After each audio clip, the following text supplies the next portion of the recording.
This is a normal LEGO minifigure, but in this video I'm going to give you the biggest head, the weirdest belly, and much more, just to show you the most cursed LEGO minifigures I can make. Starting with this dude. He goes by the name Brick Crusher, obviously, and is a man of dedication in his workouts. Dumbbells, push-ups, muscle-ups, and even human flags brought this man to his strength. In fact, he was so determined with his workout that he didn't even realize that his muscles grew over his arms and he now can't use them anymore. But let me show you how I made him.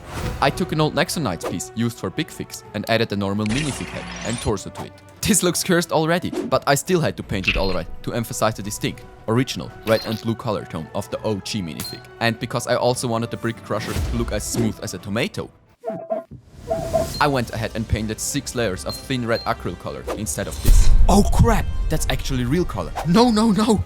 Okay, I think I can save the minifig. I can say that the minifig got shot by this crazy fan, but luckily his muscles saved him and he survived to tell the tales about the day his muscle stopped a bullet. So in the end, we've got ourselves a minifig that has the same strength like the Rock, but comes with a major issue that makes this minifig so cursed.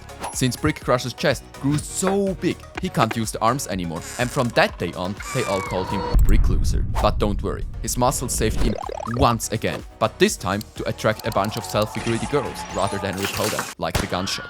But I'd say that not only muscles can create big bellies. In fact, if you work 1 hour too long in your office editing LEGO videos, you will start to grow a belly. And so the minifigure I'm going to make next has an extremely large belly. And I could make this an easy task and simply glue an inverted dish piece to a torso, but that will look very odd. Not to say cursed, but I'm going to make my very own out of putty, specifically out of Fimo, to raise the curse level to a whole new level. I'll first take a huge clump of putty and net it until it's soft enough to sculpt. Then I'll add it to the torso and apply quite a bit of pressure so the Fimo is fixed. I'll also remove the head to get better access to my work zone. Now I can take a scalpel and start carving out the distinctive shape of an overhanging belly. But here is a side-by-side comparison to a stone. And could you tell the difference? And that is why I'll add some yellow paint to give the minifig that well-known look of a bear minifigure chilling on the beach with an orange juice and eyes. And I can tell you one, once the shaping is done, the rest of the minifig you could do in your sleep, and you'd still get an extremely cursed minifig. Just make sure that you don't forget the backside of your torso, as I did. But before we start our next custom, here's a quick speedrun of a few minifigure tricks that are also extremely cursed, but not custom. And did you know that you can detach the arms and replace them with horns? Now you can give the minifigure a pair of mechanical arms and he can start transporting big crates. But you can also use these pins to get a similar cyborg. It's just that the arms are more straight down. Instead of technical arms though, you can also use bushes or antennas. With antennas however, just make sure that you insert the leg antennas first. The other way around it won't work really well. Now, they give you a ton of new opportunities and play features. Gotta say though, the last trick is my very favorite. You can attach a lasso to the arm sockets and afterwards you can literally hang your minifigure wherever you want. For example, on a cable, microphone, bush, dragon, or even on ears. Yet, what these minifigures obviously lose in body shape, this one definitely makes up for it. I only added 2 1x1 bricks in the color of the trousers and the minifigure became Kim Kardashian itself. But even though all these tricks were cursed, I think they were kinda a no-brainer and not cursed enough. So it's about time that we resume the big game. And what about ears? Yeah, that sounds really good, because no minifig except for elves and goblins have ears. Okay, there is actually one head, but this head is still missing real ears. And so just imagine this fierce Japanese warrior ripping apart an innocent lad. Cruel. But now imagine him with a pair of cursed ears. No one could take him seriously anymore. Oh, okay, that might also be an advantage, because upon his arrival, every opponent would just die from laughter. Okay, but let me tell you how I made this monster. I'll first get some inspiration in the internet. There we go. That's the perfect reference. Now I'll take a small clump of putty and flatten it all out. After this, I can cut out a basic ear shape. What? Dude, that looks like a clothing piece. But I want this to be extra cursed and not the new hype in 2024. And so I'll speedrun a second layer. Bro, that ain't do nothing. Still looks like a clothing piece. Maybe I can create an oracle. Dude, I want to carve out an oracle and not see you breaking apart. Oh, you know what? I'm done with shaping. The color will fix that. So, into the oven.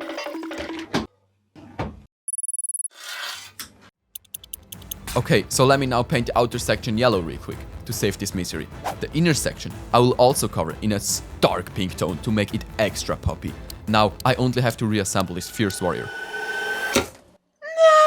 No! Maybe I can glue it together again. Looks really bad though, but let me give it a try. I'll take some glue with a toothpick, and being careful not to damage the broken edges anymore, I can apply some glue. Now, let's wait. Oh, dude, that looks so sick. The scar is still visible, but that makes for an extra cursed look. But do you know what also makes for a cursed look?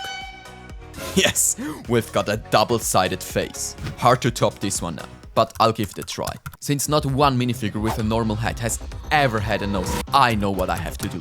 I know that other molds do have noses, such as this Gamorrean guard or this Quarren, but I'm talking about plain headpieces. And I've specifically decided to add it to the head of this shriveled face because it will look like a witch afterwards. Trust me, this will work like a charm. I'll once again add an oversized amount of putty to the face to be able to cut and shape it easily. The real challenge, however, is to not break the nose. That means adding less details, but still enough that you realize that it's a nose. And now that I'm satisfied with the result, I'll take the beige color and paint the nose. Looks already stunning, bro, but it's not entirely satisfying in my eyes. There is missing one more essential detail, the iconic ward every witch must have. Without it, the witch will never have a chance of defeating a Steve army. I'd even go as far as to say it's not a real witch if this ward is missing. So I'll take my 10-0 brush and also add that detail. And just like that, we finished our 10th custom. Worse than the ears and definitely worse than the next one. And so the next minifigure I'm going to make is this girl with small legs, a skirt and a head that grew bigger than anyone else's due to the enormous amounts of information she had to absorb during private school lessons. So I'll take another teeny, but instead paint his head all yellow, just as a minifig head should look like. Again, as smooth as a tomato, the only difference being that it is a yellow tomato and that I'll add a super tiny face to raise the curse level to a whole new level. Or, well, at least let me try, because with this face I am definitely not impressing anyone, so I'll give it another shot.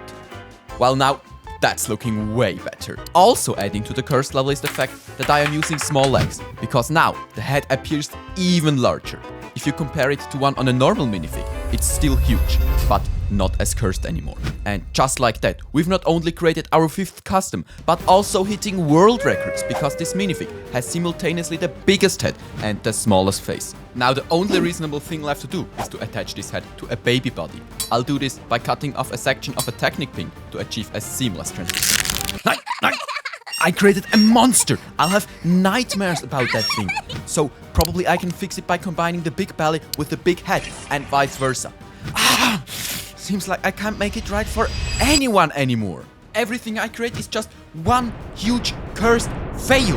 I've gotta say though, the big head is still my very favorite of all the 32 minifigs I created for this. So if you appreciate this work, please leave it up and see ya!